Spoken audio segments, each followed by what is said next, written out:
Loaded week of football games in the Big 12 beginning Thursday night, 5:30 Mountain Time. That's 7:30 Eastern on ESPN. Arizona at Texas State. If the Sun Devils win that game, you better look out if you've got them on your schedule this year. Friday, UNLV at Kansas will be a fun game. Arizona at Kansas State, the marquee game of the week. Then you get some under-the-radar ones, or maybe not so under-the-radar, like the Backyard Brawl on Saturday. So Colorado State, also an in-state rivalry.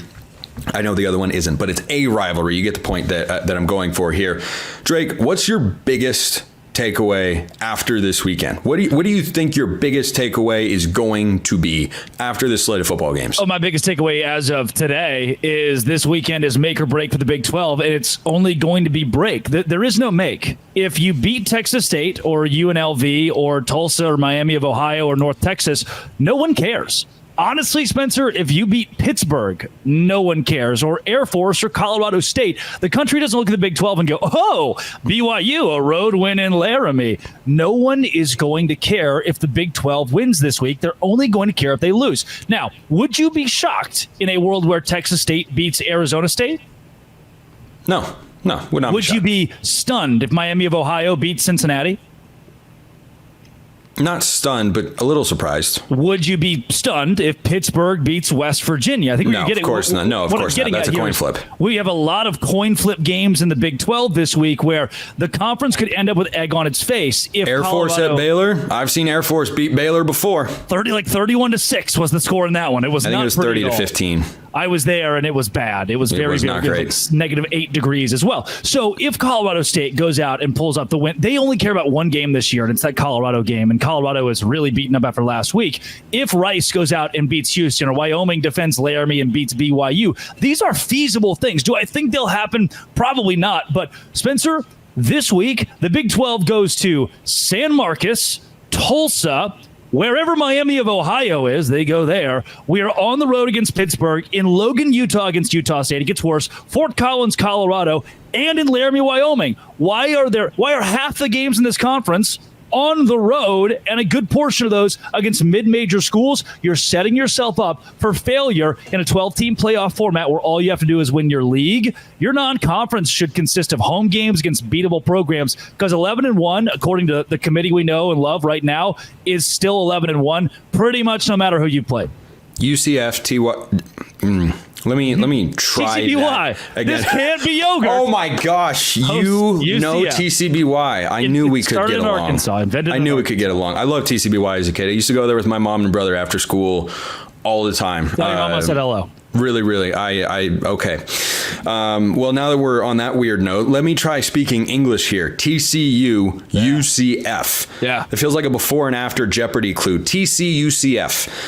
I think this is going to be a really fun football game. I think TCU is one of the most underrated teams in the Big 12. I've been bullish on UCF all offseason. This game is in Fort Worth. I am more than a little excited to see how this one plays out. Rice-Houston, I pray that Houston wins that game. If they don't, they might go 0-12. But give me your prediction here, UCF at TCU. All right, I get it. I went to Baylor. I get it. I'm not a homer. I will pick against Baylor almost every week because they're not a very good football team. And here, to be completely objective, preseason, this was my pick, and I'm going to stick with it. I've got UCF going into Fort Worth and winning. The last few times I was in Fort Worth watching a football game, the crowd was much improved. Josh Hoover is a pretty good quarterback that people are not giving enough credit to. Has 600 yards, throws for 300 yards almost every time he goes out there. However, the weapons around him aren't proven enough yet, and we know that R.J. Harvey and Kobe Hudson and K.J. Jefferson are good at some respective things. The only reason I'm saying some is because K.J. Jefferson's problem is that the forward pass was invented in 1906. Other than that, UCF has an electric offense, and I've liked their defense so far as well, allowing 3 points against UNH and 14 points against Sam Houston State, which are not truly viable opponents. However, I do believe UCF's the better team. I don't think the crowd for TCU is going to get too much into this one, that UCF has issues, especially now that we have the new helmet stuff. Give me the UCF Knights to win in Fort Worth. Look, I'm every quarterback this Saturday in college football. Just push your hands against your ears. Let's go rapid fire in the games that people care about here, Drake. Arizona at Texas State. Do the Sun Devils pull it out? No. I have watched G.J. Kinney's team very closely since they beat Baylor last year. They throttled, and I mean throttled UTSA, who is a preseason top 3 or 4 favorite in the American Conference, G5 playoff sleeper. That was one of the most under-the-radar impressive performances of the weekend. I think I'm with you on that Texas State pick. Yeah, I just, G.J. Kinney is good. Cam Scatteraboo is a dark horse for first-team All-Big 12, a great running back at Arizona State, 265 yards on the ground last week. However, your quarterback Levitt's not that good, and Texas State's just got that kind of firepower. I think the at home, short rest, I think the Bobcats sneak one out. UNLV at Kansas. God help both of us, Drake, if the Jayhawks lose 2 games in a row. Yeah, Kansas by 10 in this, but we're going to walk away still having a lot of questions about Kansas. If this game finishes 31-21 or 35-24, I'm going to sit in with a cigar and a glass of whiskey and say, Kansas might not be that good this year. We're going to continue chronologically here. Game of the week in the Big 12, Friday night on Fox, Arizona at Kansas State. I like the Wildcats in this spot. Spencer made it funny. See what I did? Give me Kansas State over Arizona. I have not been impressed with the Arizona Wildcats going into this year. I was down on them compared to most. I don't think they're going to push for a Big 12 championship, and this is a non-conference game. Correct me if I am incorrect there, but I think Arizona goes in, suffers their first loss of the year. Happy September 13th. It's an elimination game, Spencer. That is the problem. You will not get an at-large bid to the college football playoff if you lose this game, and it's week 3. It is a massive matchup for both of these schools. Because of that, Kansas State exposes the Arizona defense. Give me Avery Johnson, Chris Kleiman and company. Does Cincinnati lose to Miami of Ohio and increase the chatter surrounding their head coach? Yep, Cincinnati is not going to win this week. The only thing keeping Scott Satterfield in Cincinnati is that buyout. They'll lose to Miami of Ohio, who got a Big 12 win last season. I should also note Cincinnati, the way they lost to Pittsburgh, demoralizing, and that's not going to help them in this week's game. Texas Tech bounced back against North Texas.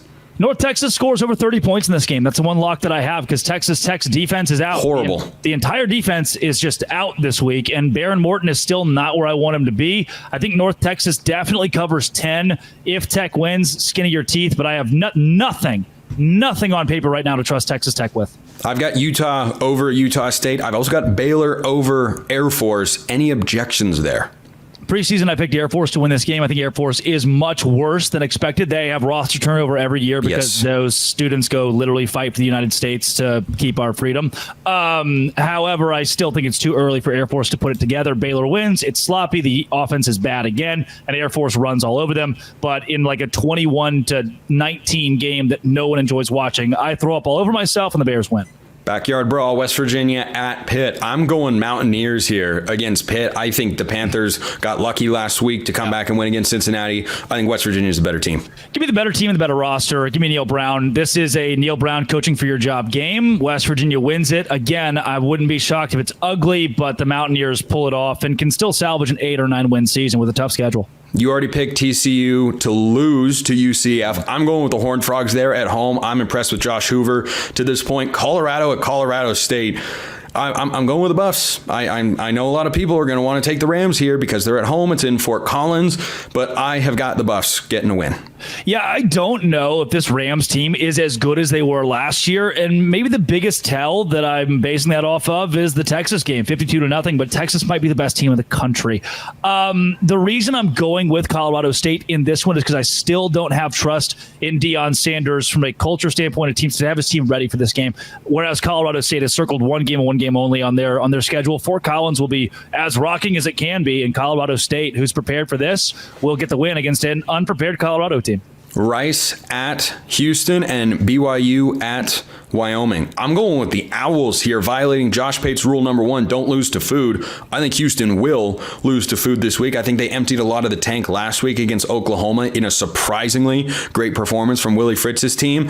And I think BYU's playing some pretty nice football right now. I was impressed they went into Dallas and got the win against SMU. Not a brutal road environment to go into, but I like the way the Cougars are playing. Wyoming looks like they are way, way down. It's a first-year head coach, and it's not going well in Laramie at this point. So give me BYU and give me Rice out of the American. Oh, geez. TV guide. Okay, yep. The paint drying competition is at 8 p.m. Eastern time on. Oh, I'm going to miss the Rice and Houston game. Paint's got to be drying. That's too bad. Give me both teams to lose, all of the watchers to also lose, and Houston beats Rice by 2 points. Final score 2-0. You think BYU loses to Wyoming? Gutsy too. I do believe the BYU will beat Wyoming. This game is not. I think Wyoming does cover. Laramie night game. Wyoming is bad. How you say bad at football this year, and BYU is improved compared to where we thought they would be. BYU wins, but again, I think we'll have a sloppy week in the Big 12, but a whole lot of winners. That's everything you could possibly need to know about the Big 12 this week. Drake Toll, Locked On Big 12. Drake, appreciate it as always. Hey, thanks.